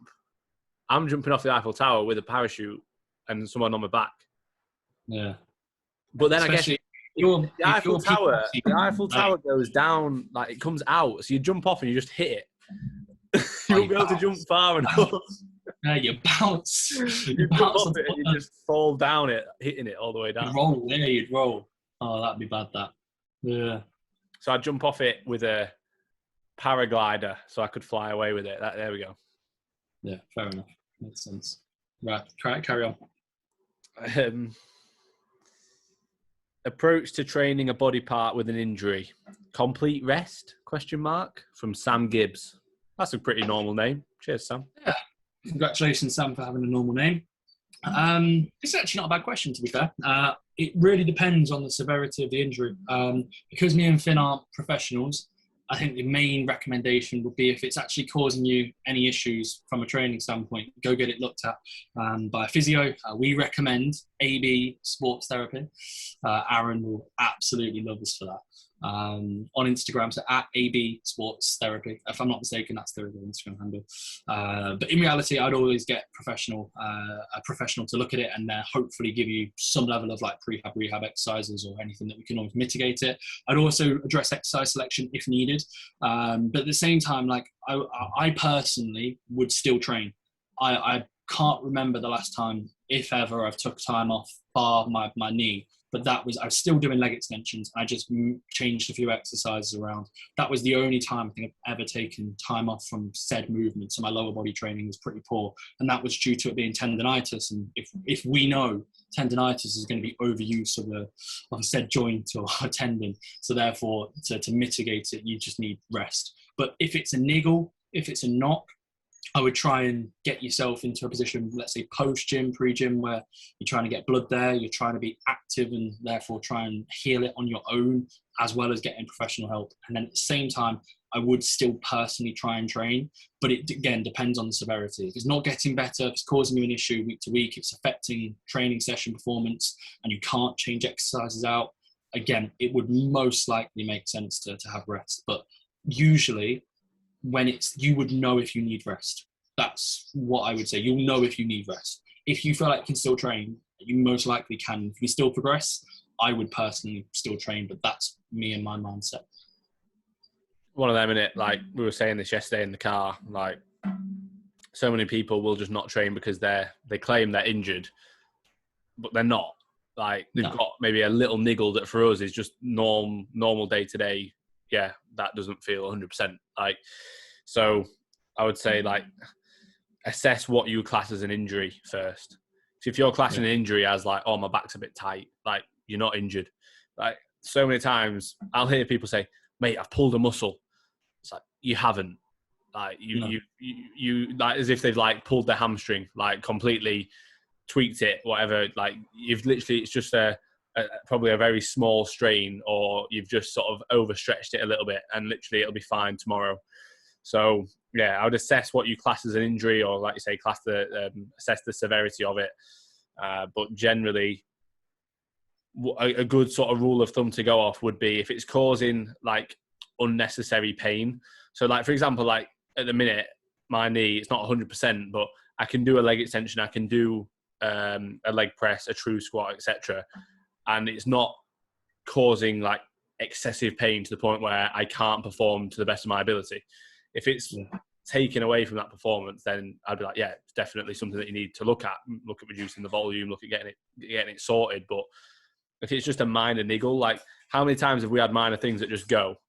And it's like, oh, yeah, that's better now because it's just subsided, like all the time. Like we both, our necks felt horrendous after like Saturday and Sunday. My neck was trashed, like as if you've slept on it funny and you can barely move it. And then yesterday it was fine. Woke up absolutely fine. So like little things like that. Other people would be like, I can't train. Yeah. Whereas you can train. Like, you need to kind of assess what you're classing as an injury. Yeah, I agree. Any more? Is that it? Got more, mate. I told you I got a lot. It's so popular. Well, Finn's searching this. Yeah, I'll do it. I'll just continue while you're looking for. I've got one. But no, okay, go. What are you going to talk about? Oh, mate, just carry on. I was going to talk about injuries. Fine, carry on. If you've got more, just carry on, all right? Just carry on, all right? How would you structure your day if you worked 8 till 5, and then he's put in brackets gym, steps, food, prep, sleep, wake, etc.? Okay, so firstly, we go to work at 8 and we finish at 5. So basically a 9 to 5, and he just leaves at 8. Pretty simple. So Shannon's laughing at you. Oh, I wasn't trying to be funny. I was just trying to say that's what we need to establish. So it depends on how many meals you need to get in. Depends on your calorie requirements. Depends what phase you're in. Are you consciously tracking steps? If you're having, let's say you're on 12,000 steps, I'd be thinking on your lunch break, that'd be a fantastic time to get steps in. Likewise, morning, evening. And then at the same time, I would assess potentially when you're going to be in your best spot mentally to train. Now, usually most people, if we think about being fresh, like even though we're not, let's say we're doing an office job, being sedentary, yes, physical fatigue is not going to be playing a role, but psychological fatigue is actually something that can affect performance. We know that it can affect performance by quite a significant margin, actually. So if we were to go off that, maybe recommendations to train early doors. So get up, maybe have your pre-bed meal as your pre-workout meal, intra on the way to the gym. You might want to have some electrolytes in the intra, so you pretty much have like a set intra that you're probably consuming on your way to the gym, and that's almost a pre-workout meal, and you might have it boxed off by exercise 1 or 2. And then at the same time in the morning, you can utilize stimulants as such. You're probably going to have a main emphasis of getting in water and a decent amount of water. But then at the same time, there might be some clients, or some people, some people that they don't want to get up in the mornings. They don't feel like they'd be productive. They're really sluggish. They're sloppy. And in a sense, I would usually prefer someone to train earlier on, especially if they're psychologically ruined. But if their work's pretty, let's say, not that stressful, they can train in the evenings. I would say definitely train in the evenings makes sense in a sense. If it works better for you, I probably wouldn't if it was me. And I just try and refrain from stimulants, and which is going to, again, be a bit of a challenge. I'd utilize a non-stimulant based pre-workout, definitely. So something to enhance blood flow, and then maybe a cognitive function, so maybe a nootropic as well. But I'd be viewing it and thinking, well, after being awake for that long, working, you're still probably going to be mentally taxed to a decent degree. So therefore, without the utilization of said stimulants, your session might be not as productive if they were in the morning, but it's really either way, it's not ideal, but there is ways to make it optimal. And if it's always consistent, you can still progress, even if it isn't optimal. I would also consider potentially training on like a Saturday and Sunday. So for example, if you were running, I have a few clients and we have this, and we run like a push, pull, lower, rest, upper, lower, rest, pretty simple split. And we'll have the upper and the lower sessions on the weekend. So therefore they're not the two biggest and most demanding sessions, but the upper is definitely the most demanding session from the pull and the push. And then at the same time, the lower session, I'll usually maybe ramp up volume slightly in that session. So those are the real taxing sessions, and they can be placed whenever they want on the midway through the day when they're physically and mentally not as fatigued as they would be post-work. And then you can almost kind of mitigate any further potential issues if you were to run, like, let's say, all the 4 sessions in the week in comparison to 3. So that's training covered. Do you want to cover nutrition steps as such, mate? If you want to add into anything additional to training that you mentioned? I think you wouldn't train before if you worked 8 till 5. I wouldn't. No, do you know what? I'd want to, but 8 till 5 is early. Like you'd have to be there early. Like we'd be there at 4 or earlier. Like so, we'd end up training after if we were to do that. But we'd be sound. Like, but again, it depends on your job. Like I have a few clients who are like labourers, so they go into their sessions at like 7 p.m. after a long day of carrying heavy shit all day. Like it's not ideal, but they still make it work. And what you've got to remember is, yes, that's maybe not the most optimal thing. They'd probably benefit from training at midday on 2 meals and no steps. But what they're doing is consistent and it's reliable against itself. So thanks. You just repeated exactly what I said. Cheers for listening, mate. You were looking over at Shannon. Yeah, mate. I wasn't listening to you because your voice is just draining, mate. Yeah, cheers, mate. Thanks. Finn's literally exact word for word. I was like, Jesus Christ, he's took this out. You didn't say the exact same thing there. I literally did, mate. I'm not even joking. Well, you made it drag out a lot. Fuck off. Carry on. Literally, we'll find a timestamp. Someone, mate, I don't have time to listen back to the podcast and do the timestamps. You can start doing that. Don't have time. It's too busy. Right, carry on. Regurgitate more of what I said. Nutrition-wise, it depends on the job. Like, if you're... To be fair, it does depend on the job. But if you're in a job where they're saying that you can't eat when you want, then I've had this job. Yeah? Get a different job. Like I've had this conversation with clients, like, tell them that you're eating when you want. Like, when I worked, like, this is before I was anywhere near the level, like, of commitment that I'm at now. When I worked at Next and stuff in the past, like, they would tell me that I wasn't allowed water. And I'd literally say, like, I don't care, I'm having water. You can't stop me from drinking water. And they're like, well, you're not allowed it behind the till. And I was like, well, I'm on the tills all day. Like, what do you expect? I'm going to have my water. I'm not going to take the piss and drink it when I'm serving clients, like, or customers.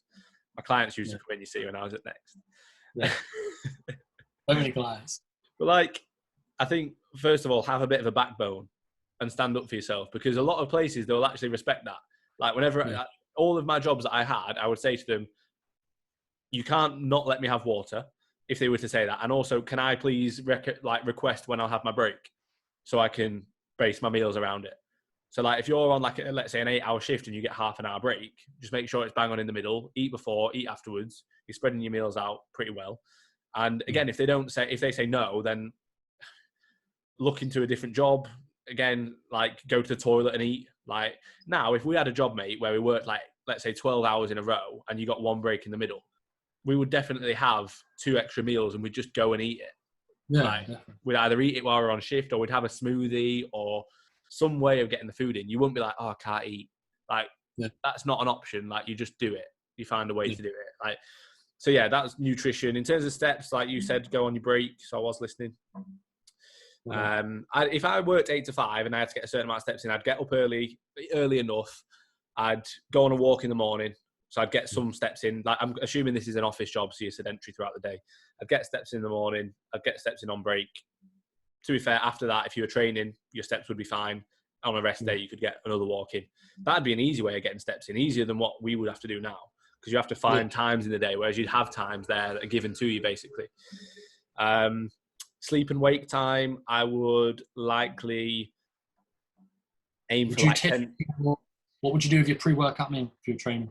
Would you have your pre-meal there, eat in the car, change when you're leaving, straight to the gym? Would you go back? Yeah, I'd go straight to the gym personally. Yeah, it's one of them. Like, I think it depends on your personality. A lot of people will be like, oh, if I go home, I just sit down. Whereas, like, for us, we wouldn't do that. Like, but I think just for sort of for keeping the routine, I think I would probably go straight from work, and I'd finish work. I'd probably eat my pre in the car.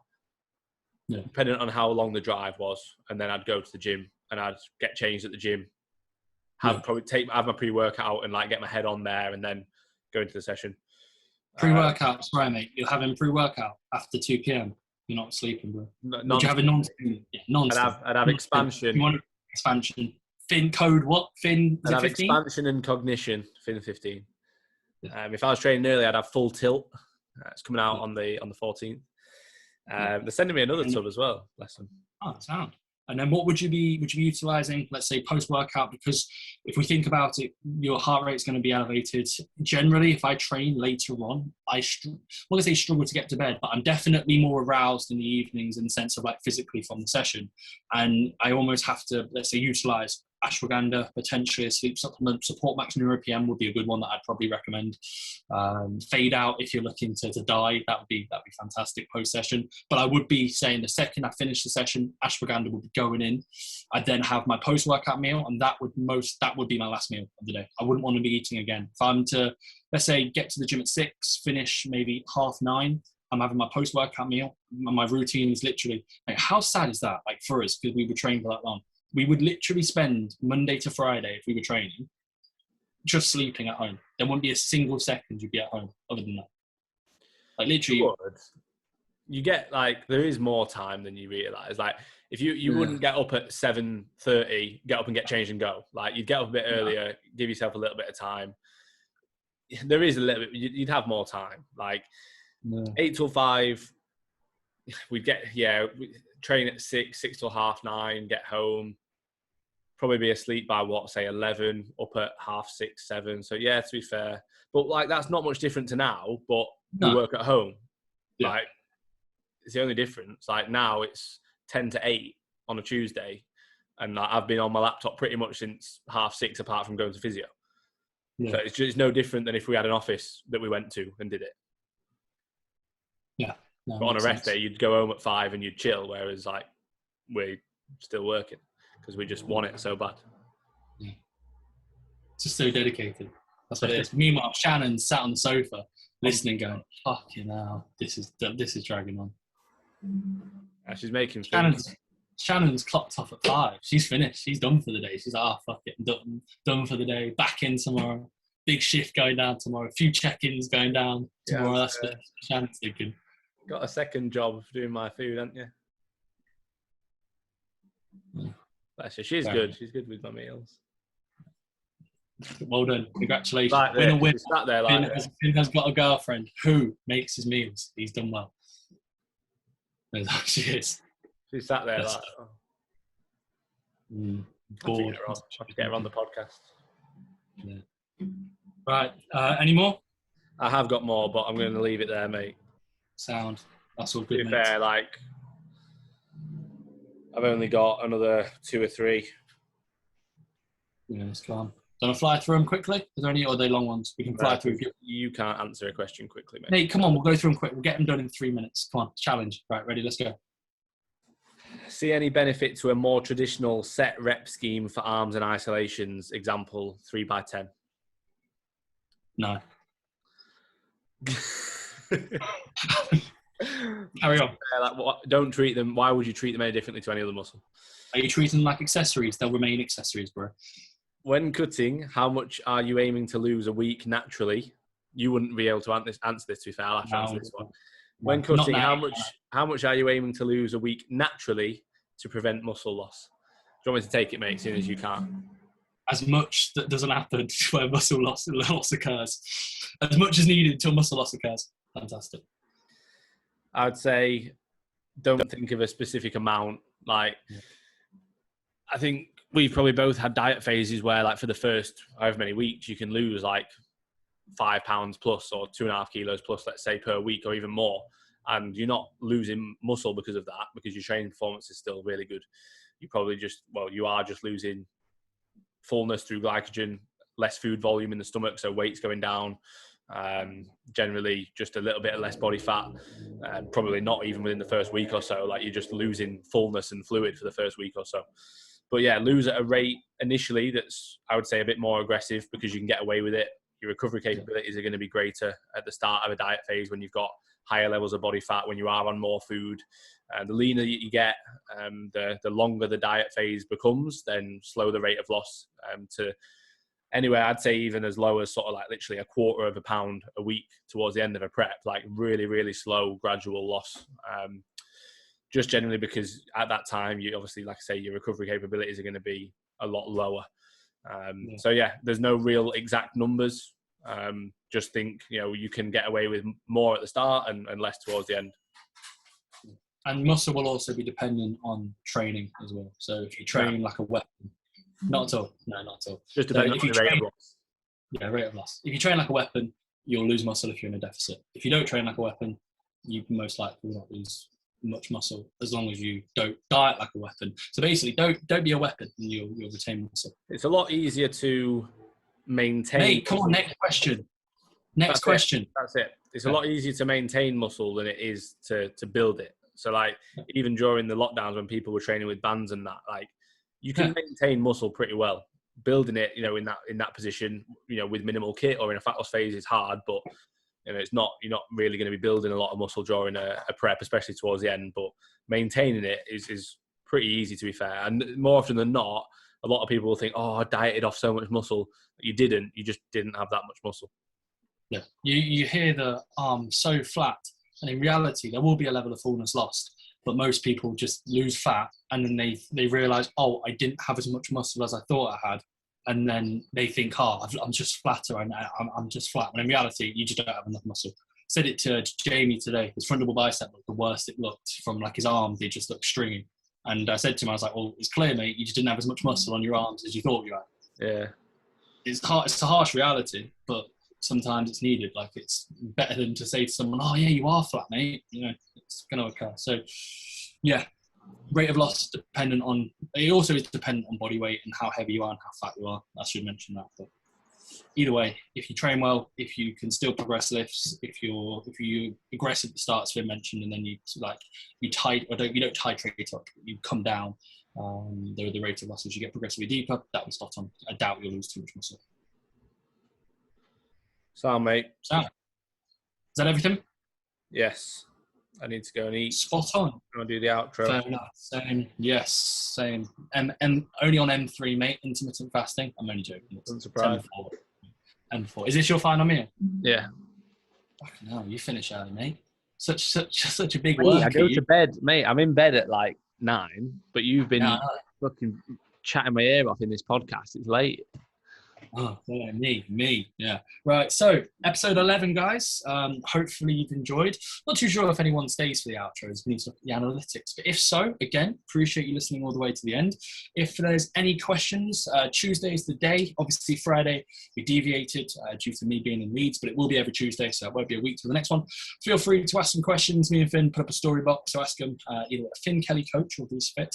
And other than that, we will look forward to catching you guys in the next one. Before we end this, I will say appreciate the story tags as always, and at the same time also appreciate everybody who's asked questions. I mean, we would say we can't do it without you. We could, but it wouldn't be as good. So yeah, hopefully you're all good, guys, and we'll catch you in the next one. Cheers, guys.